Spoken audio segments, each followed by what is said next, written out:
Hello everyone, my name is Michelle. I hope you're doing well. Tilly just having a wee in the water there. Just don't mind her. She likes weeing in water. It's Friday morning, it's not raining, it's quite mild and it's light. So those people who don't like dark videos, you're going to be happy this morning because the sun has risen over in the east.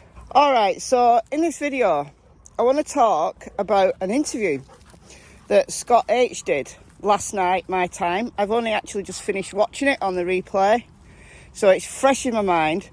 And there's a couple of things there that I want to pick up on. Before I start, I want you to keep an open mind. What I mean by that is that I haven't taken sides with certain creators or groups of creators.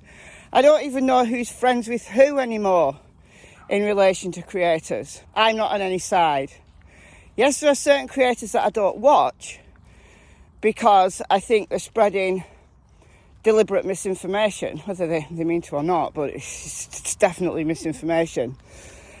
And I don't watch them, so I don't talk about them. It's as simple as that. But I do listen to a wide variety of creators. So, I don't know, if you don't like Scott H or you don't like Jenna, his guest, then I guess this video isn't for you. However, I'd like you to stick around because I can create an interesting discussion from it. So, if you don't know who Jenna is, let me just explain that before I get into the couple of points that I want to pull out from that interview.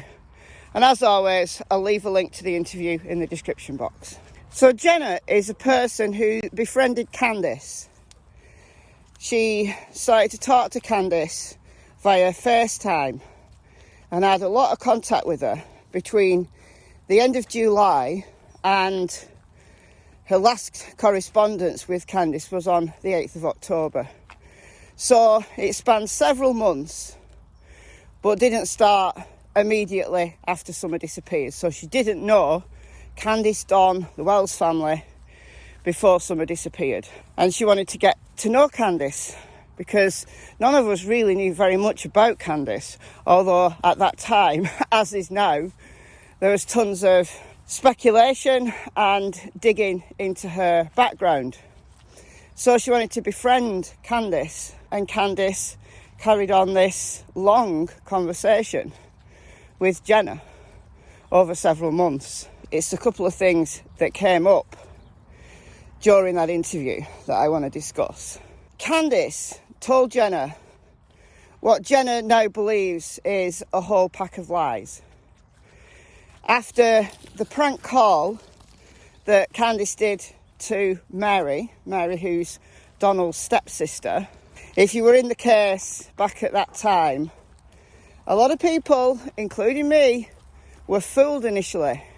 A lot of creators were fooled initially. And I trusted some creators who I know don't spread deliberate misinformation, who had actually heard the call between Candus and Mary. And it was so convincing that they believed it. And I believed them. And I told my community that Don had been arrested. But he hadn't. It came out a few hours later that it was all a prank. That Candus was in floods of tears, absolutely inconsolable, that Don had been arrested, but also that the Mexican mafia were after him. But it was all a prank. And Jenna, after that, became very, very wary of Candus. So she now knows, looking back, that a lot of what Candus told her was an absolute pack of lies. And one of those things that Jenna was told, well, I don't know whether it's a lie or whether the insinuation that comes from it is a lie. Don was in debt, owed a lot of money to drug dealers.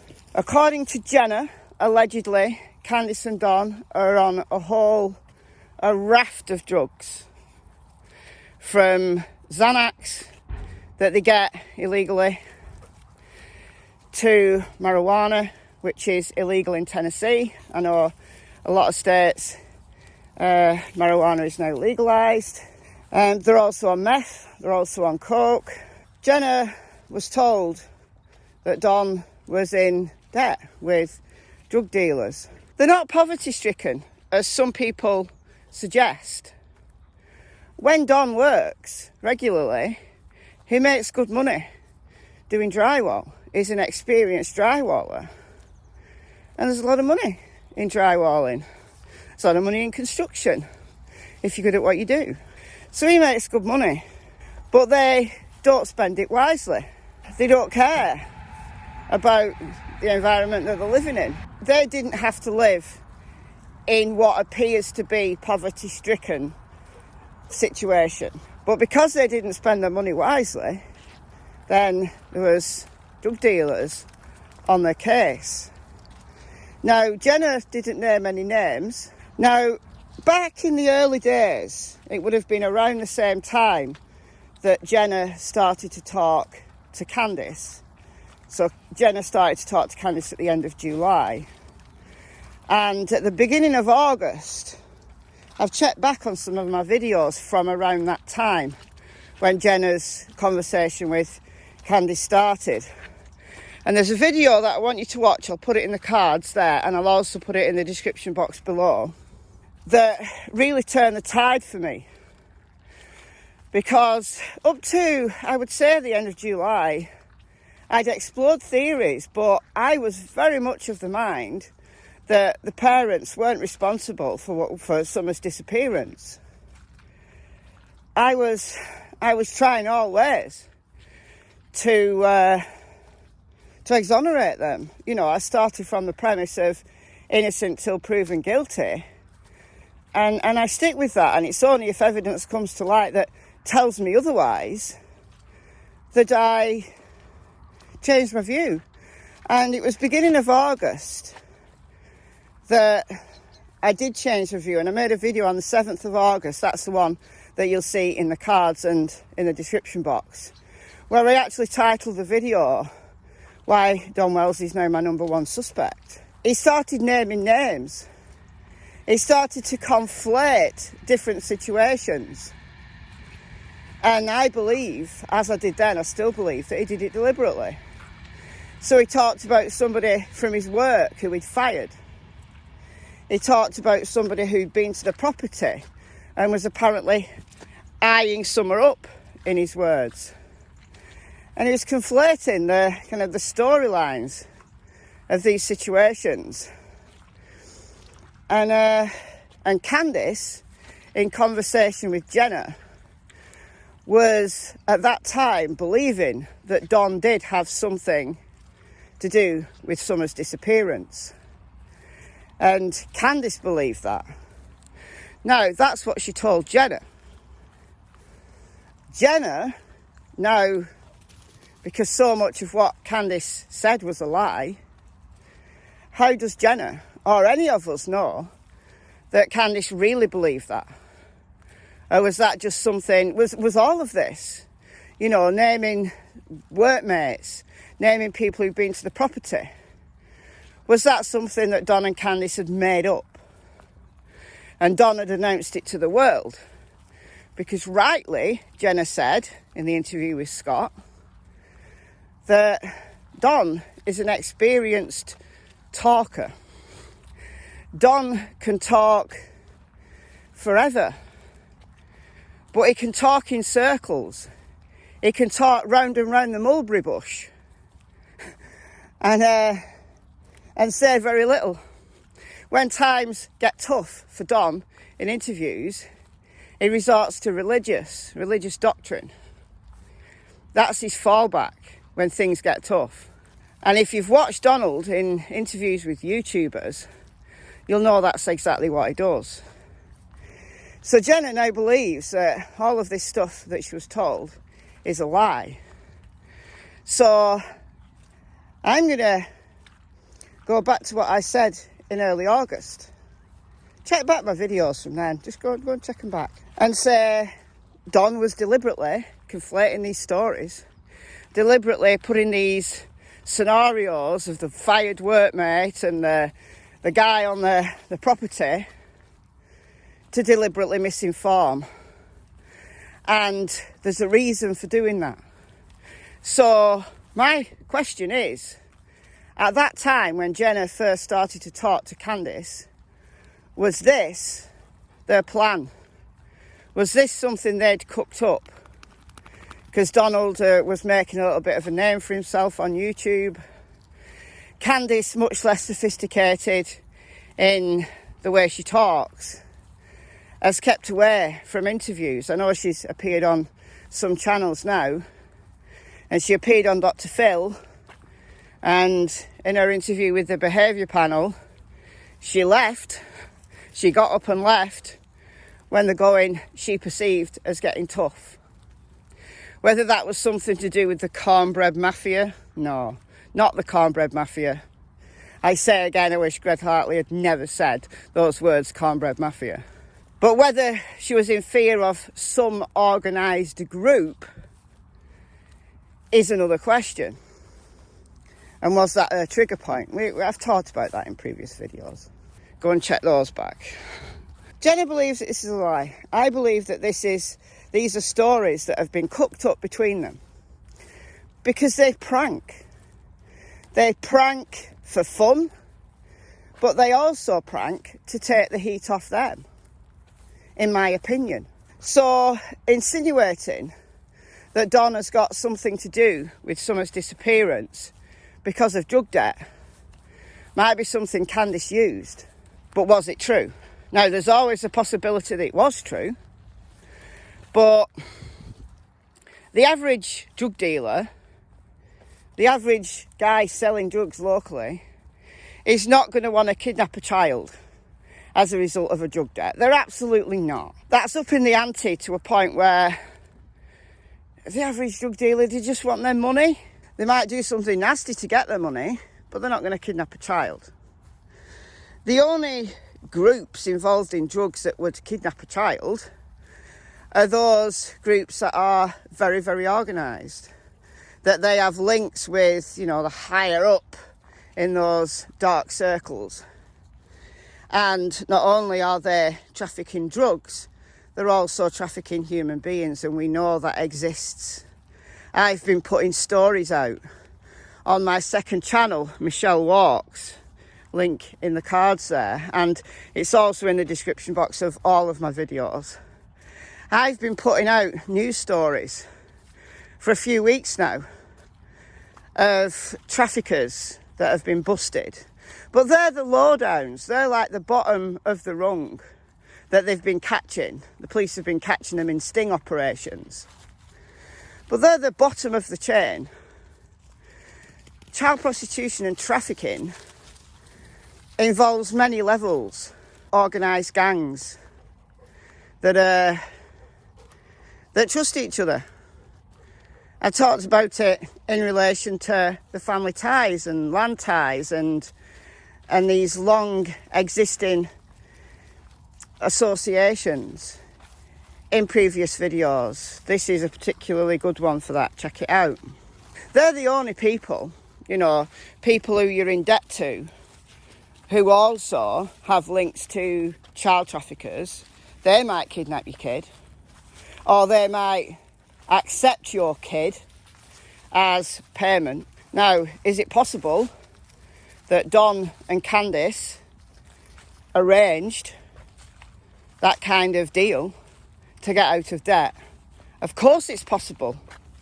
I believe that they sold Summer, or it was some kind of transaction that went wrong. I believe that as my number one theory for a long time. It's not my number one theory now, but still, it's very much on the table. But Jenna believed that was a lie. The second thing I want to pick up on from that interview was what Jenna said about her theory, her belief in what happened to Summer. Oh, there's a person up there. I'm not going to go up there for two reasons. One, the mud, and two, the person. Jenna's belief that Candus did something to deliberately harm Summer. Let's explore that possibility. her first 2 children. And I'm surprised that, well, I'm not surprised, but there's a lot of new people who've come into the case since Dr. Phil, and they don't know. They've not gone back to watch the early videos. And it's a lot. It's a lot, guys. I had somebody in my comments the other day saying, like, trying to prove, I don't know what they were trying to prove, but it seemed to me they were trying to prove that they'd done their due diligence about the case, and they'd watched 200 hours of content about Summer Wells. 200 hours is nothing. This thing's been going on for 6 months. How many interviews has there been? How many discussions has there been? How many theories has there been? How much fact has there been? Not much, but, you know, it's been discussed a lot. 200 hours is nothing. So if you are new to the case, I understand that doing your due diligence on it is difficult, right? It's a lot of work. A lot of people did not know that Candus and Don had children in their first relationships. So Don had 2 children with his first wife, and they're now, like, grown. Yes, one of them is a registered SO, Donny Jr., or Donny the Third, actually, because Don's dad is also called Don. He's a registered SO, but no, I don't think he's got anything to do with the disappearance of Summer. He's also got a daughter who, in one interview, he praised because she was raped on her 18th birthday, and he praised her for not making a fuss about it. Don is so misogynistic. I mean, this is one of the reasons why Don is just disgusting when he talks about his stepsisters, who he assaulted, who he essayed when they were young. That he says that a 5-year-old girl, 5 years old, has to take some of the responsibility for her own essay that started when she was 5. It's incredible that Don still believes those things. So it's no surprise that Don has come under a lot of heat. And people have related what happened with his stepsisters to what happened to Summer. And in my videos in early August, I was doing all that speculation. Is it relevant? How relevant is it? Because up to that point, I've said it doesn't matter about his past. It doesn't matter that he's been a career criminal for over 30 years. You could be the worst person in the world and still be innocent for something. In this instance, the disappearance of Summer Wells. But Candus has also had 2 other children. I've done a video on Candus's past. I've done a few videos on Candus's past. If you want to check back my Summer Wells playlist, just go through, start at the beginning and work up. Because I've discussed everything possible that's come out. And it's a hell of a lot more than 200 hours of research. Candus, at the age of 19, I don't know if she was legally married or not, but anyway, it doesn't matter, with a guy who was in his 40s called Andrew, and they had 2 children together. And they were taken into CPS care after abuse in the home. Both Candus and Andrew were charged with battery, with domestic abuse. Now, there's a story that Candus battered her youngest son to a point where he's brain damaged and he's permanently brain damaged. I haven't seen any official confirmation of that. I don't know whether it's assumption people have made. But they were taken into CPS care. So Candus has lost 2 children to the CPS already for abuse in the home, for not taking care of these kids. And they're grown up now. Candus's daughter is also called Candus. She is on Facebook. Not going to give her Facebook. I guess she's had a lot of contact with people who've... I'm not gonna. Now, there is a story that Don tried to sell one of his first children. And actually Mary, Don's stepsister, was in the process of adopting one of the kids, the girl, I think, but it fell through. Because those first two children on Don's side were also abused, they were neglected. And he left one of the kids with drug dealers, just left them there. So both Don and Candus, with their first children, treated them badly. Now again, we might say that, well, they're older now, they've got a whole new family, and, you know, they've grown up since then. Have they though? Because it seems to me that Candus has the mind of a child. She's childish. You know, these stupid pranks that they think are funny. Don is the same. I mean, he's a better talker, he's more sophisticated, he's cleverer, he knows how to play the system. But have they really changed? At this point, I argue not. So Jenna's theory that she believes Candus harmed Summer, it's not my number one theory. I've never said that Candus or Don deliberately harmed Summer. That resulted in her death. I've never said that. But Jenna must think that for a reason. Maybe it's because of all the lies. It's not my preferred theory, but it's on the table. I know a lot of you who watch my channel think that there was some terrible, tragic accident that Don and Candus have covered up. And Jenna believes that they all know what happened. Don, Candus and Grandma all know what happened. I believe they do. I've speculated, as many have, that however bad Don is, he really did love Summer, and perhaps he doesn't know. Perhaps it's just Candus and Grandma. Is he blindly protecting Candus, his wife, because he loves her so much? I think Donald would do anything to save himself, honestly. You know, remember the drunken rant to Molly Golightly when he said, "I've got 7 alibis and my friend Starlink and Candus has none." You know, in drunken times, he's well prepared to throw Candus under the bus, throw her to the wolves. He doesn't care. Maybe when he's sober, maybe he does. But deep down, I don't think Donald is the kind of guy who would blindly love his wife so much that he'd cover up for anything that she did. So if they did hide Summer's body, whether it's an accident or something else, I believe Donald's in on it as well. But it's not my preferred theory. It's not. I have to say, it's not. But I do think there was neglect there. I do think Candus and Grandma were negligent on the afternoon of the 15th of June. If you watch my video, just a short video that I made yesterday afternoon, based on something that Ziggy said, and I agree with you that I'm not sure it's true.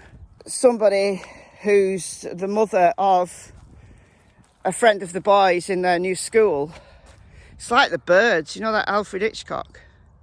There's so many birds. I don't know whether the camera's picking them up, but Cassie's going nuts. This woman who's the mother of supposedly a friend of the boys, allegedly, knows that the TBI came to collect the boys and take them for an interview. How would she know that? So I doubt the accuracy of the source. People in the comments to that video said, "Are the TBI only just interviewing the boys? That's ridiculous." No. They've been interviewed lots of times. There'll have been specialist forensic psychologists who've interviewed them. And they'll have interviewed them numerous times. They'll have carefully placed those boys in foster homes where what they say will be listened to. They'll be treated with kindness. They'll be treated with respect.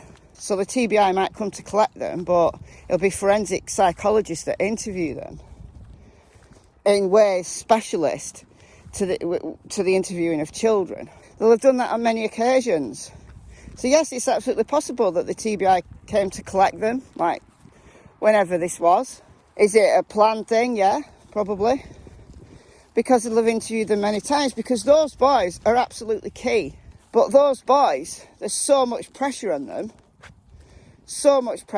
but they're key. So if they say something that is opposite or contradicts what the parents' narrative is, then obviously that's going to be explored by the TBI.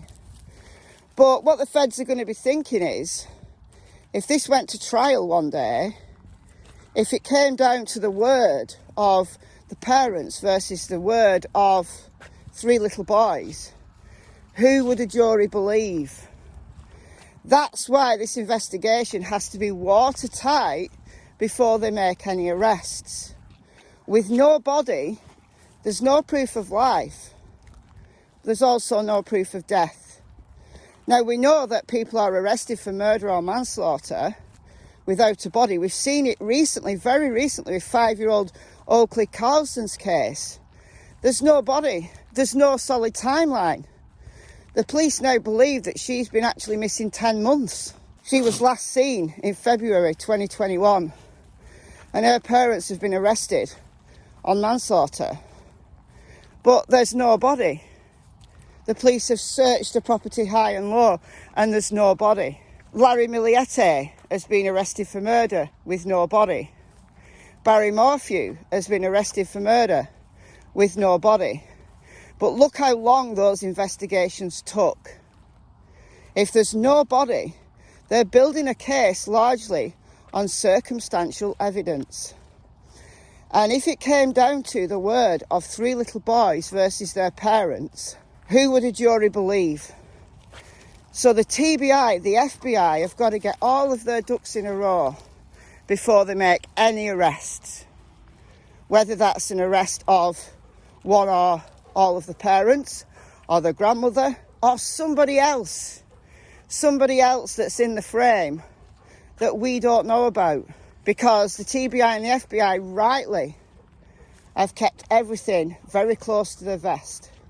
Because this is a very, very delicate operation where the key witnesses are 3 little boys and potentially a 15-year-old. So they've got their work cut out, so be patient with them.